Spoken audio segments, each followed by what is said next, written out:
राजनाथ सिंह ने जीत दर्ज की है। हालांकि लखनऊ को कहा जाता है जो कि बीजेपी की सीट, जब से यहां पूर्व प्रधानमंत्री अटल बिहारी वाजपेयी उन्होंने इस सीट को चुना, लगातार लड़ते रहे और जीत हासिल करते रहे। ये सीट बीजेपी के खाते में रही।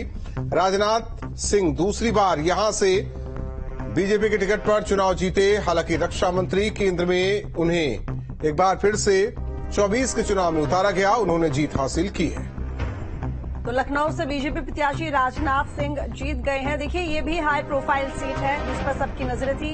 हालांकि तमाम हाई प्रोफाइल सीट जिन पर बीजेपी के बड़े चेहरे थे, बड़े नेता थे, जाहिर है कि उनमें से कुछ ऐसे चेहरे रहे हैं जिन्होंने शिकस्त हासिल की है। लेकिन इसी में लखनऊ से ये खुशखबरी है बीजेपी के लिए, या यूं कहें कि राहत की सांस बीजेपी ने यहां से ली होगी, क्योंकि राजनाथ सिंह यहां से जीत गए हैं। और केंद्र में रक्षा मंत्री राजनाथ सिंह, जो कि लखनऊ से प्रत्याशी बीजेपी के, और उन्होंने जीत हासिल की है। क्योंकि अभी फिलहाल कई बड़ी सीटों पर बीजेपी के ऐसे प्रत्याशी रहे हैं जिनसे बिल्कुल उम्मीद इस बात की नहीं थी कि वो हार जाएंगे, लेकिन उन्हें मुंह की खानी पड़ी है। चलिए रुक करेंगे। अगली बड़ी खबर मेरठ से है। बीजेपी प्रत्याशी अरुण गोविल आगे चल रही हैं। अरुण गोविल 9000 वोटों से आगे चल रहे हैं। देखिए, अगर शुरुआत की बात करें, सुबह से बात करें, तो अरुण गोविल पीछे चल रहे थे। उम्मीद कम थी मेरठ से कि बीजेपी प्रत्याशी अरुण गोविल जीत सकते हैं, लेकिन इसी बीच में बीजेपी के लिए राहत की खबर है। अरुण गोविल आगे चल रहे हैं 9000 वोटों से। अरुण गोविल वही है जो कि रामायण में राम का किरदार निभा रहे थे, और लोग उन्हें आज भी उसी नाम से जानते हैं, उन्हें बेहद पसंद करते हैं। वहीं मेरठ वो पहुंचे और उन्होंने बीजेपी की तरफ से चुनाव लड़ा है। 9000 वोटों से वो फिलहाल आगे चल रहे हैं। यानी कि यहां टक्कर है। जिस तरीके से कभी गठबंधन प्रत्याशी आगे, कभी अरुण गोविल। हालांकि अब 9000 वोट से अरुण गोविल आगे।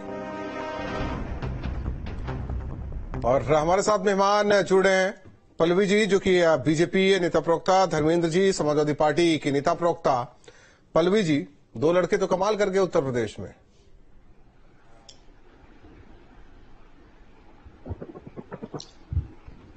अब सॉरी, लेकिन आपकी आवाज क्लियर नहीं है। दो लड़के कमाल कर गए उत्तर प्रदेश में। देखिए, उत्तर प्रदेश में मैं मानती हूं कि समाजवादी पार्टी अच्छा प्रदर्शन कर रही है। अभी सारे नतीजे आए नहीं है। अभी 35 जगह पे दिख रहा है जहां पे आगे चल रही है वो। और लेकिन ओवरऑल यदि मैं बात करें तो भारतीय जनता पार्टी अपना हेलो, आवाज आ रही है, आप बोलते रहिए। ओके, ठीक है। तो मैं ये कह रही हूँ कि भारतीय जनता पार्टी सरकार बना रही है अपनी तीसरी बार, और यही हमारे लिए एक बड़ी बात है। बट फिर भी, जैसे हमने बोला था कि 400 पार का नारा था हमारा, तो उस हिसाब से थोड़ा सा हमें मंथन करने की जरूरत है, आवश्यकता है।